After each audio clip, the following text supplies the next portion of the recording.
Toum, toum, toum, toum, toum, toum, toum. Toum, toum, toum, toum, toum, toum, toum. Toudoum. Bonjour. Question importante, qu'est-ce que la linguistique? Question importante, je disais, et question qui fait un peu peur, alors qu'elle ne devrait pas, et je pense qu'il faut que j'y réponde avant d'aborder des sujets issus de cette grande et belle discipline. Parce que je me suis aperçu depuis le lancement de cette chaîne, au hasard des discussions avec les uns et les autres, que le mot linguistique restait mystérieux, un peu effrayant et qui mettait les gens un peu à distance, un peu mal à l'aise. Ça m'a surpris, mais j'ai compris. Je m'en étais pas rendu compte étant donné que je nage dedans depuis 30 ans et que pour moi c'est tout à fait naturel. Mais je conçois qu'effectivement, quand on aborde une nouvelle discipline et quand on reçoit un nouveau mot de ce genre-là, euh, on s'étonne et on se pose des questions et on est un peu effrayé quand on ne connaît pas. Alors il est temps que je vous explique ce qu'est la linguistique, afin de vous montrer que ça ne mord pas, que c'est pas méchant, que c'est pas une matière mystérieuse et insondable, même si elle est extrêmement vaste, et que c'est une mine de sujets passionnants. C'est mon objectif et mon devoir dans la langue t'appartient. Et donc, avant de fouiller un sujet, il faut bien entendu le définir.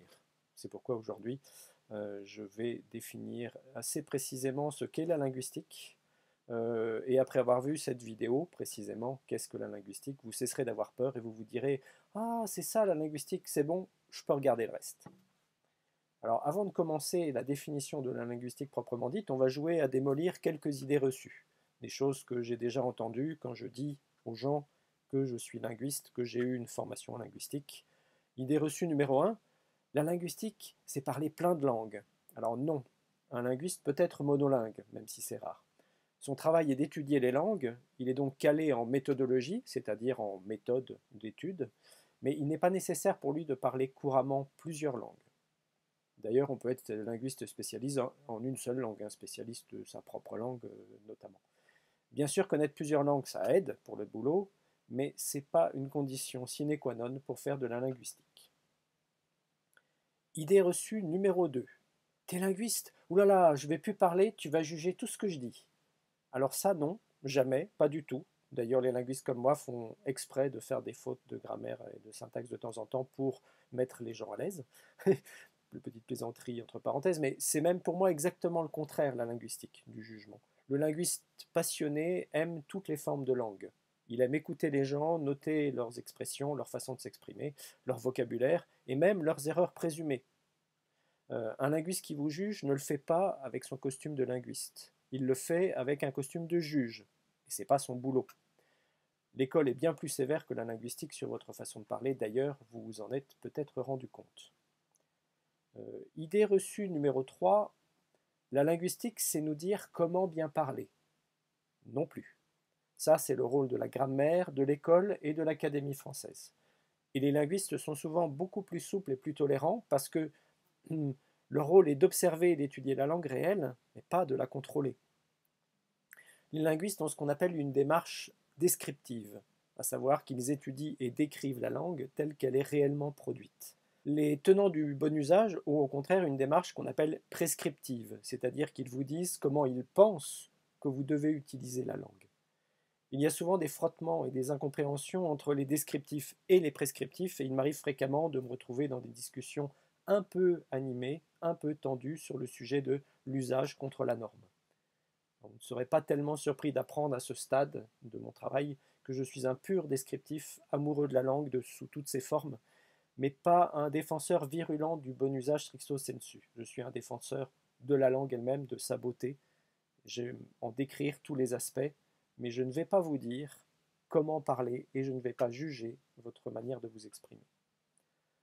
Tout ceci, après avoir donc déconstruit ces petites idées reçues, des choses que j'ai entendues assez souvent, il faut bien le dire, que les linguistes de manière générale entendent quand ils parlent de leur métier, ceci m'amène à une définition générale.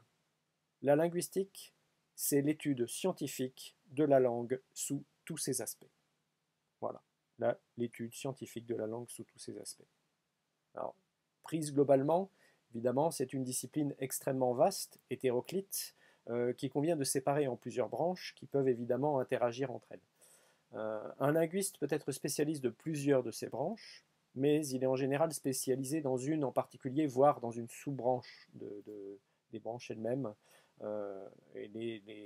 Donc maintenant, je vais essayer de vous lister les principales branches ou sous-disciplines de la linguistique dans un ordre cohérent, c'est-à-dire de l'étude du son produit par la parole jusqu'à l'étude des énoncés des textes.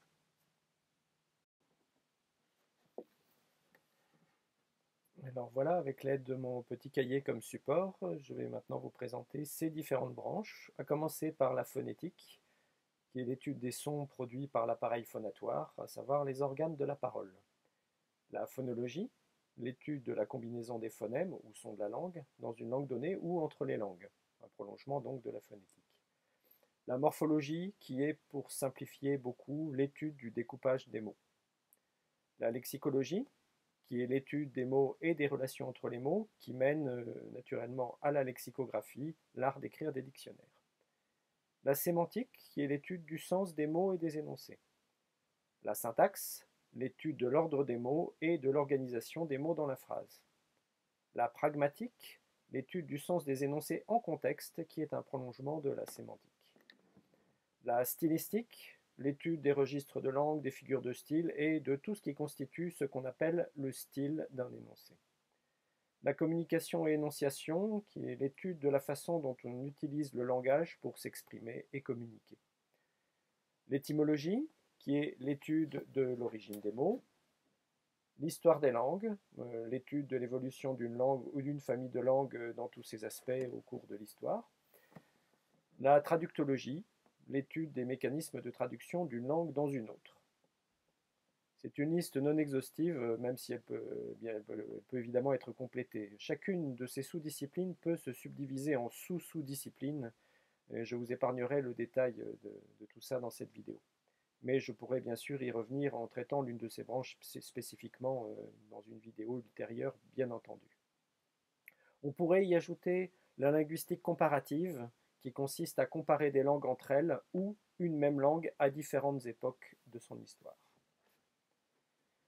Au-delà de cette liste principale, il existe d'autres branches de la linguistique en lien avec d'autres disciplines et domaines d'application, comme j'en ai ici listé quelques-unes des plus importantes, la didactique des langues, ou l'étude des manières d'enseigner ou d'acquérir une langue, la sociolinguistique, l'ethnolinguistique, l'anthropolinguistique, la psycholinguistique, la neurolinguistique. Vous aurez sans doute compris les combinaisons à chaque fois, qui est donc une manière d'étudier les langues dans une perspective ou sociologique, ou ethnologique, ou anthropologique, psychologique, neurologique, bien entendu. Il y a énormément de recherches dans ces domaines. La philosophie du langage, qui est la porte par laquelle je suis d'ailleurs entré en amour de la discipline, avec un livre de Noam Chomsky sur la philosophie des langues, que j'ai trouvé merveilleux et emballant, mais qui à 18 ans m'a aidé à aimer cette formidable discipline dans son ensemble. Et aussi la linguistique informatique, ou traitement automatique des langues, ou traitement informatique des langues, enfin qui regroupe aussi bien le traitement des sons, le traitement de la parole, donc la synthèse de la parole, la reconnaissance vocale, que la traduction automatique, la génération de texte, etc., etc. Là encore, c'est très très vaste, c'est presque aussi vaste que la linguistique elle-même, surtout qu'aujourd'hui, énormément de travaux de la linguistique passent par l'automatisation et l'informatisation. Alors j'en oublie peut-être des disciplines et des sous-disciplines ou des disciplines transversales. Les spécialistes compléteront s'ils passent par ici. Merci de laisser votre trace si vous en avez envie. Alors précision importante, parce que je sens qu'il y a parmi vous des gens qui trépignent, je pense. L'orthographe et la grammaire ne sont pas des disciplines de la linguistique. Ce sont des codes, des systèmes de règles arbitraires imposés lors de l'apprentissage. On peut les étudier linguistiquement, mais ce sont des objets d'étude, pas des disciplines, quoiqu'on parle parfois de grammaticologie ou grammatologie, je crois. Leur garde est confiée aux prescripteurs et les linguistes ne sont consultés, s'ils sont consultés, qu'en cas de modification ou de proposition de modification apportée à ces codes. On notera également la différence entre la linguistique du présent, c'est-à-dire l'étude des langues à un moment précis de leur histoire, qu'on appelle la linguistique synchronique, et la linguistique qui étudie l'évolution d'une langue dans le temps, qu'on appelle la linguistique diachronique. Synchronique dans un temps donné, diachronique au fur et à mesure du temps. Enfin, on note également une différence majeure entre l'étude de la langue écrite et l'étude de la langue orale, les deux possédant des systèmes de règles extrêmement différents et très difficiles à comparer. Même si la langue parlée est considérée à juste titre comme primordiale, car venant avant la langue écrite et étant universelle, son étude reste compliquée en raison des difficultés d'analyse des corpus oraux, de leur collecte et aussi de leur lecture. Il faut préciser aussi que la linguistique est une discipline assez jeune en tant que telle. Elle a acquis ses lettres de noblesse il y a tout juste 100 ans, un tout petit peu plus de 100 ans, grâce notamment à l'apport du linguiste suisse Ferdinand de Saussure, qui a posé les bases d'une linguistique moderne.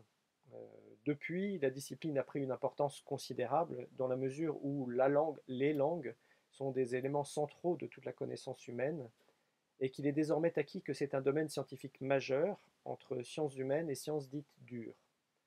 Les sciences du langage sont d'ailleurs la seule faculté à pouvoir se trouver sur l'un ou l'autre campus, campus de lettres ou campus de sciences selon les universités. Voilà, j'espère que cette vidéo a contribué à vous faire mieux connaître la linguistique, qu'elle vous a permis de démythifier cette discipline qui faisait peur à beaucoup de monde, tout en vous faisant prendre conscience de son ampleur, de sa diversité et de son importance dans le monde scientifique et autres. Tout au long de mes autres vidéos, je m'attacherai à vous le rappeler le plus simplement du monde. Après tout, je ne traiterai que d'un sujet à la fois, même si je le dis souvent, tous les sujets sont interconnectés. La langue vous appartient, alors pensez à réclamer des sujets en commentaire, pensez à commenter, abonnez-vous si ce n'est déjà fait, et n'hésitez pas à avoir des demandes loufoques pour d'autres vidéos, hein, bien sûr, je suis toujours preneur des idées amusantes. En attendant, bien sûr, donc abonnez-vous, faites abonner, commentez, aimez, partagez, et surtout, chérissez cette langue qui est notre bien commun. Portez-vous bien, et à bientôt.